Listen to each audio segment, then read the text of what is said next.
to make yet another compelling statement of our resolve as a nation. Operation Sindoor was conceptualized with a clear military aim to punish the perpetrators and planners of terror and to destroy their terror infrastructure. What I do not state here, of course, is the often stated determination of India and its intolerance to terror. It set into motion a very diligent and microscopic scarring of the terror landscape across the borders and the identification of terror camps and training sites.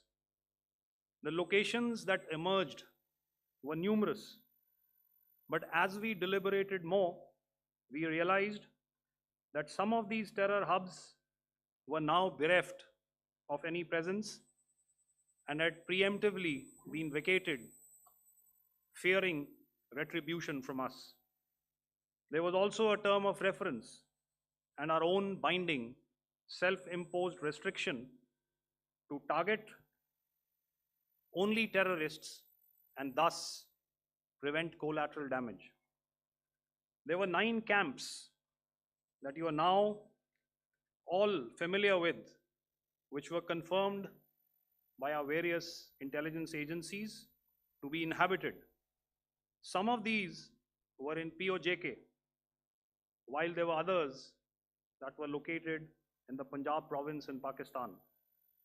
Nefarious places such as Muridke, the hub center of the Lashkar-e-Taiba, has over the years bred infamous characters such as Ajmal Kasab and the likes of David Headley. What followed was a careful scrutiny of each of these sinister locations, their layout, configuration, even the type of construction in each structure, and the terrain obtained around these. This was with an obvious intent to deduce and identify the exact vector that was required for their neutralization, as also the eyes in the sky that we would send up to ensure that we brought back evidence that we had indeed targeted what we set out to. The precise images of these engagements on that fateful and historical night have already been showcased during the first press statement on the 7th of May that was helmed by our Foreign Secretary. I have no doubt in my mind that we achieved total surprise, and those strikes across those 9 terror hubs left more than 100 terrorists killed, including high-value targets such as Yusuf Azhar, Abdul Malik Rauf, and Mudassir Ahmed that were involved in the hijack of IC-814 and the Pulwama blast. The line of control was also violated soon after by Pakistan, and the erratic and rattled response of our enemy was apparent from the number of civilians, inhabited villages, and religious sites such as Gurudwaras that were unfortunately hit by them, leading to a sad loss of lives.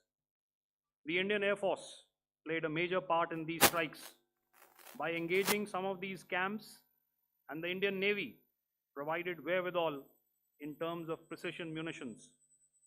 The Indian Air Force obviously had their assets up in the sky, and I will here request Air Marshal Bharti, the Director General of Air Operations, to detail for you the methodology that the men in blue adopted to successfully manifest this mission.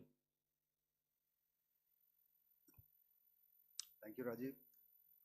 A very good evening, ladies and gentlemen.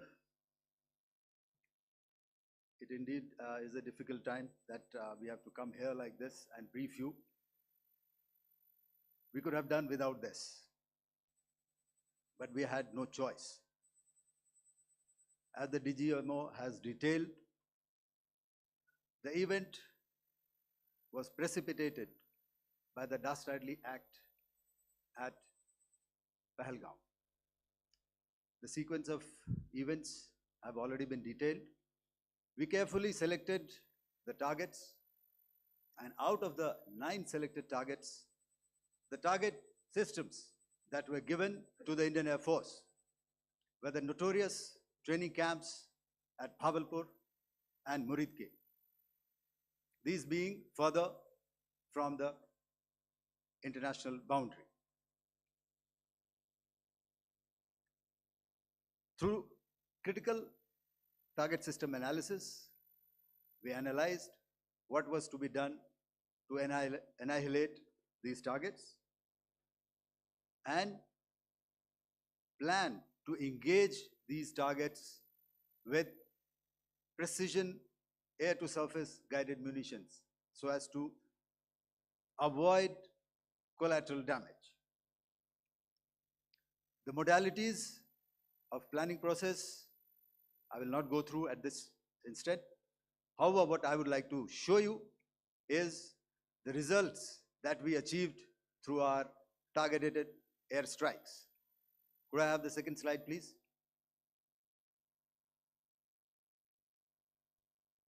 Yeah, change, please.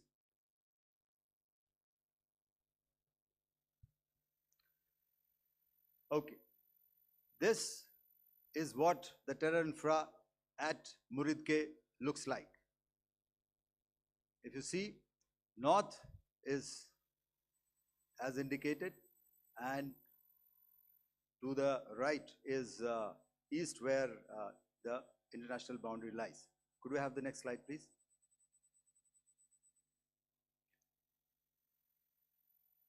Orientating. Just go back one slide. Okay. Please have a look at this red building, the series of buildings out here, and this empty ground. Next. If you relate, the empty ground is here, and you see this is the first weapon that is impacting. This is the impact point number 1 on Muridke training camp with our precision guided weapon on early morning 7. Next, please. Keep your eyes glued for the second weapon coming in and the second impact on the selected target point. Next slide, please.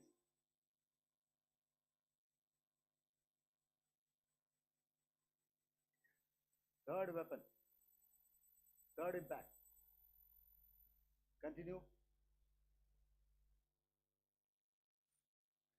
And fourth weapon, fourth impact.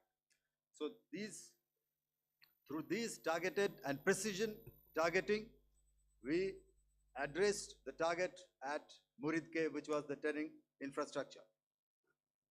Can you hear me? All right. Okay, I'll come closer to the mic. Now we go to the next target, which is the Bhavalpur training camp. Next slide, please. Okay, just wait. So the effect, if you see, the impact point, if I can point out, this is the impact point. The ammunition has gone through the roof and it has created a blast inside, the photographs of which you would have, all of you would have seen. And the red building, after that, there was this double-story building. It has been completely decimated by our precision targeting. Next, please. The target system, which was in the north, a series of buildings. I will show you how it looked. Next. Completely destroyed by our precision targeting. Next.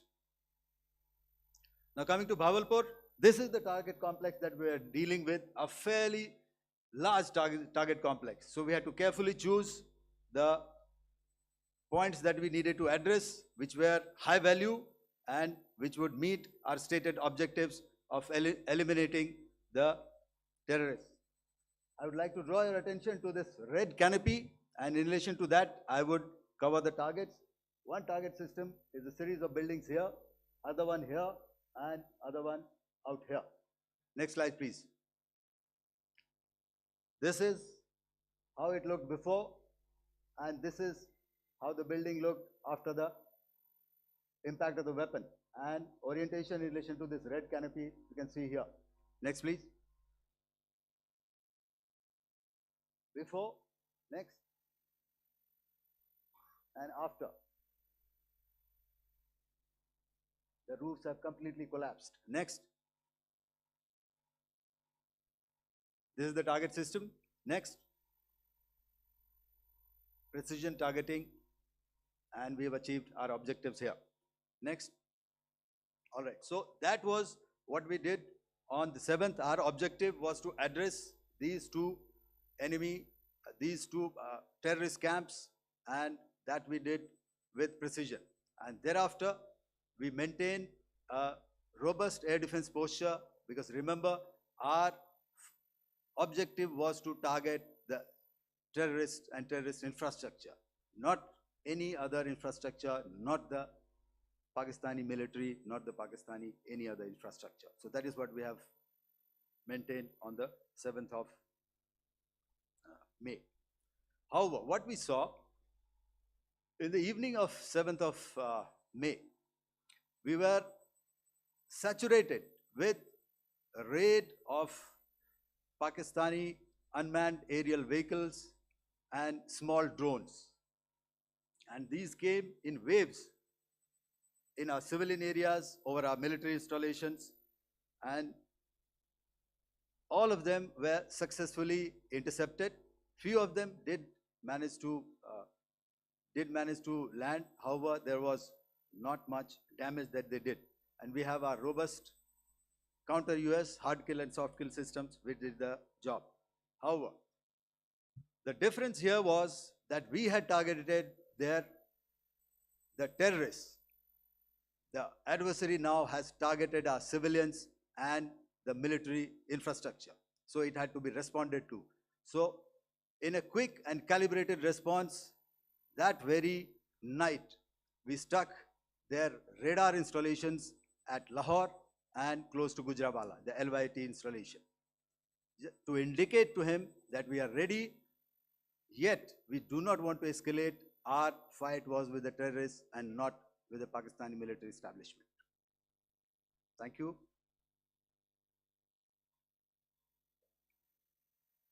Thank you, Air Marshal Bharti. So, ladies and gentlemen, he's outlined operations not only on the night of 6th and 7th of May, when Operation Sindoor commenced, but also on the subsequent night.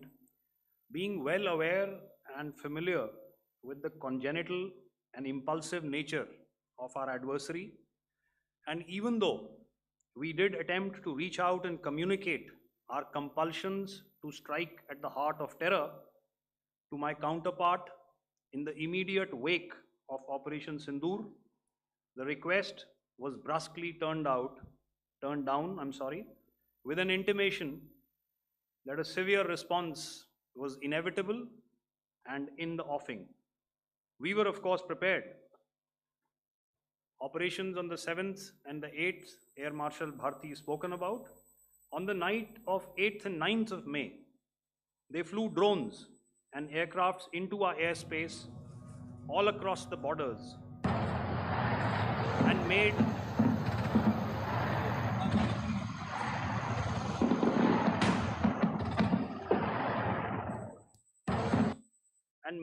largely unsuccessful attempts to target numerous military infrastructure. Violations on the line of control by Pakistan also commenced yet again and precipitated into fierce arty engagements. The air operations on the night of 8th and 9th of May, I'll yet again request the DG Air Operations to cover.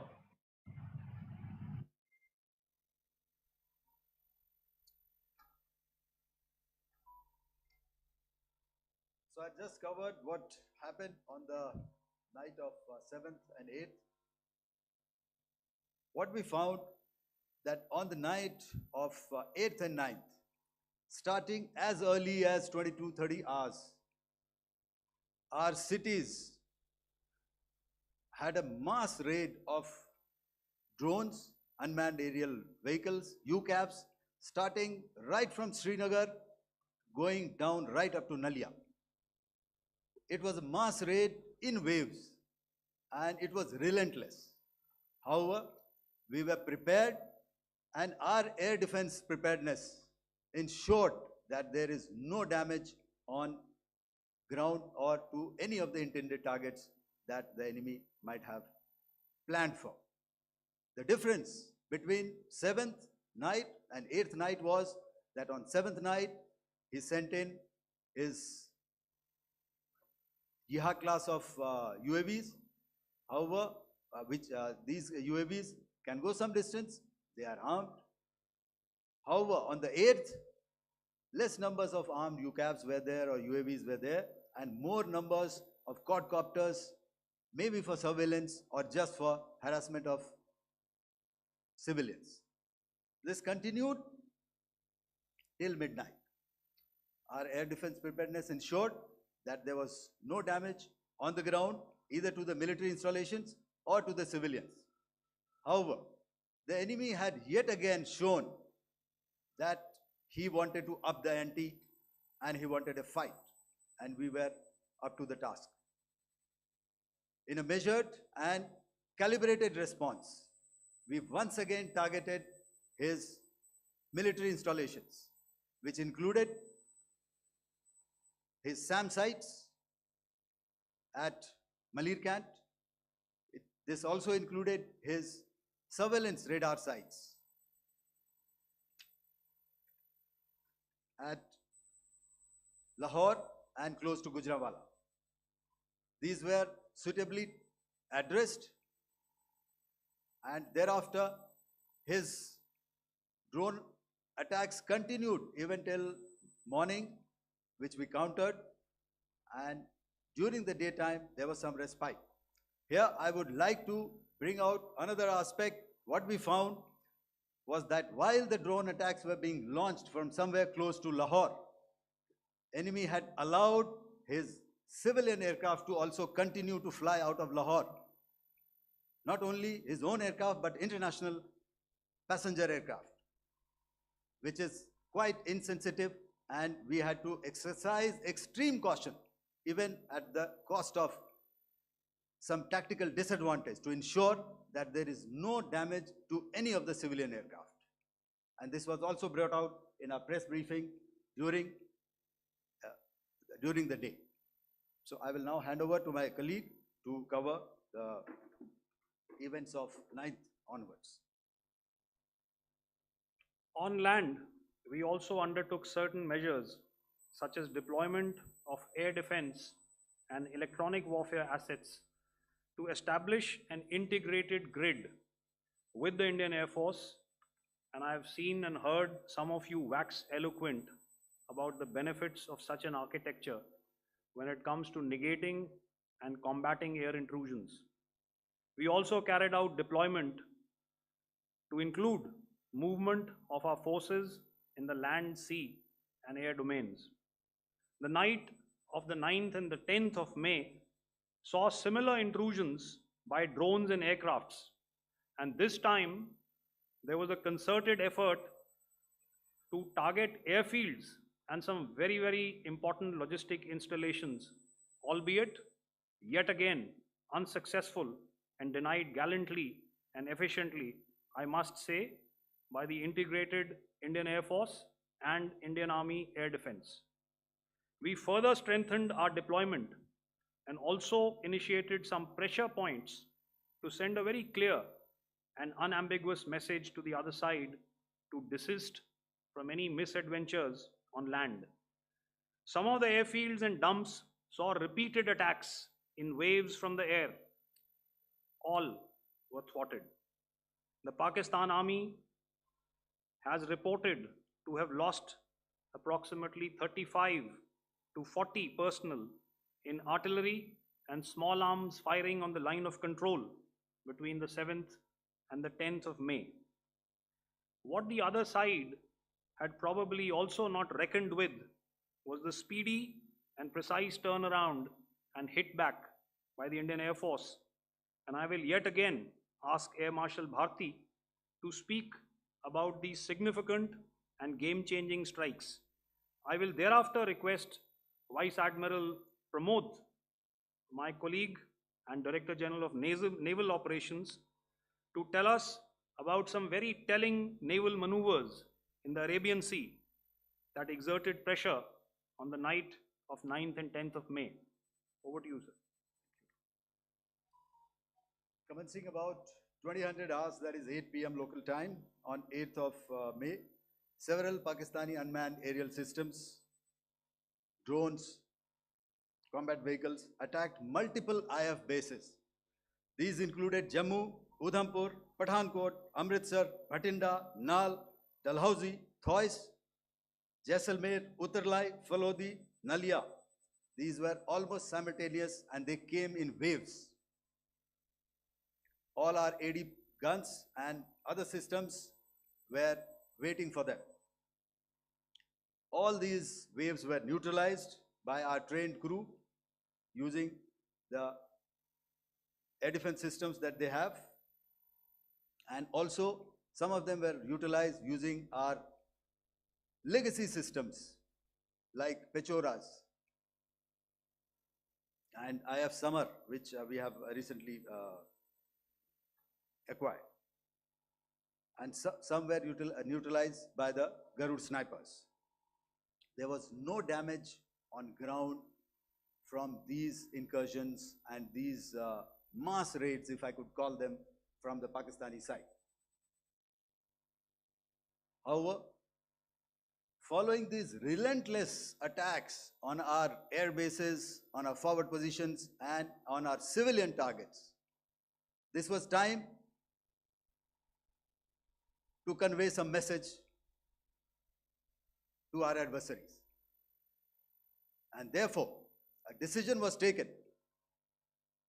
to strike where it would hurt. And towards that in a swift, coordinated, calibrated attack, we struck his air bases, command centers, military infrastructure, air defense systems across the entire Western Front. The bases we struck include Chaklala, Rafiki, and mind you, Chaklala is Islamabad, Rahim Yar Khan, Sakar, sending a clear message that aggression will not be tolerated. This was followed by strikes at Sargoda, Bholari, Jacobabad. We also struck the C2 centers at Murid, the UAE complex at Murid, Rafiki, radar at Chunia, which I will show you, Rahim Yar Khan airfield, and the unmanned combat aerial vehicle hangar at Sakar. I would like to reiterate here that we have the capability to target every system at these bases and more. However, it was only a measured response to instill good wisdom to our adversary to refrain from further escalation. IF response was directed only at military installations, avoiding civilian and collateral damage. I would now like to show you some of the effects that have been achieved as a result of our air operation.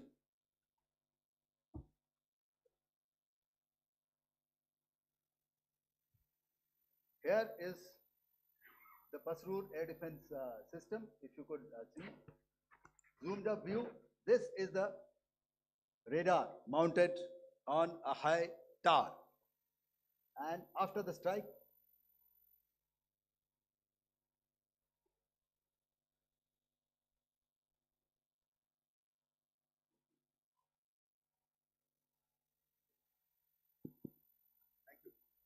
can you hear me? Yeah, thank you. And after the strike, this is what has happened. This radar has been taken out, completely burnt. Next slide, please. The Chunia air defense radar, which was taken out on 7th and 8th. This is the radar site. A blown up photograph once again on a tower, not very clear, but what you see very clearly is the after effect after we have stuck. The radar head has been completely decapitated. Next slide, please. Arifwala air defense radar. In this complex, you see how it looked before, blown up image, and after really blown up. Next. Now coming to Sargodha airfield. Remember, this is one of their important airfields wherein they have a lot of assets, F-16s, other assets which they keep getting, training institutes. And we have stuck this airfield. It is not, if you zoom in here, then one impact point here on the runway and second impact point of our weapon, precision weapon on the runway. And if you see this blown up, repairing going on. Same here. Next. Rahim Yar Khan. This is the area we have stuck. A deep strike out here and one complex here. So this is how it looked before, and same. You see a big crater, another crater here, and this complex after strike neutralized. Next. Chaklala airfield, Noor Khan, once again a major air base, a lot of their logistic assets out here. This was the chosen complex that we intended to strike and convey a message. Next slide, please. This is how it looked before, and this is how it looked after our strike. Next. Sakar. We chose the radar site at Sakar. This is the radar site, and after it was struck, this is the aftermath, completely burnt out. Next, please. Aircraft shelter. This is how it looked before the strike, and this is how it looked after the strike. The roof of the buildings completely caved in and burnt. Next. Bolari airfield, aircraft hangar. This is how it looked before, and this is how it looked after the precision strike. Next. Jacobabad, aircraft hangar, and this is how it looked after. Next. So what I'm trying to convey here, ladies and gentlemen, is to start with, our fight was neither with the Pakistani military nor with anybody else who's there on the other side. Our fight was with the terrorists. We neutralized the terrorists that we selected to be neutralized, and thereafter, we only maintained the air defense posture. However, we were relentlessly pounded by waves after waves, night after night, by his UCAVs, by his drones, and by his other unmanned aerial systems. And that left us with no choice but to retaliate, and yet our retaliation was calibrated, it was graduated, and it was proportionate. Thank you.